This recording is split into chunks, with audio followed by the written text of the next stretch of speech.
The Adventures of Sherlock Holmes by Sir Arthur Conan Doyle. Narrated by Phillips. A scandal in Bohemia. To Sherlock Holmes, she is always the woman. I have seldom heard him mention her under any other name. In his eyes, she eclipses and predominates the whole of her sex. It was not that he felt any emotion akin to love for Irene Adler.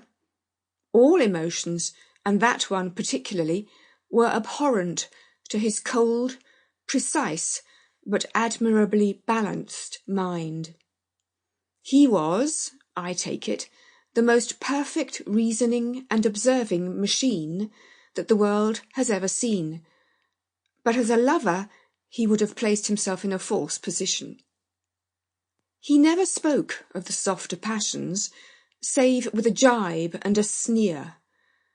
They were admirable things for the observer, excellent for drawing the veil from men's motives and actions. But for the trained reasoner, to admit such intrusions into his own delicate and finely adjusted temperament was to introduce a distracting factor which might throw a doubt upon all his mental results. Grit in a sensitive instrument, or a crack in one of his own high-power lenses, would not be more disturbing than a strong emotion in a nature such as his. And yet there was but one woman to him, and that woman was the late Irene Adler, of dubious and questionable memory.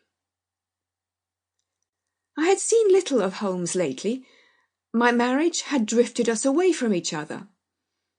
My own complete happiness and the home-centred interests which rise up around the man who first finds himself master of his own establishment were sufficient to absorb all my attention, while Holmes, who loathed every form of society with his whole Bohemian soul, remained in our lodgings in Baker Street, buried among his old books, and alternating from week to week between cocaine and ambition, the drowsiness of the drug and the fierce energy of his own keen nature.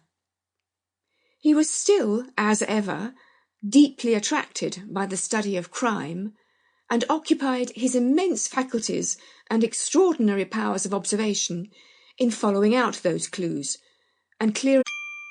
Sample complete. Ready to continue?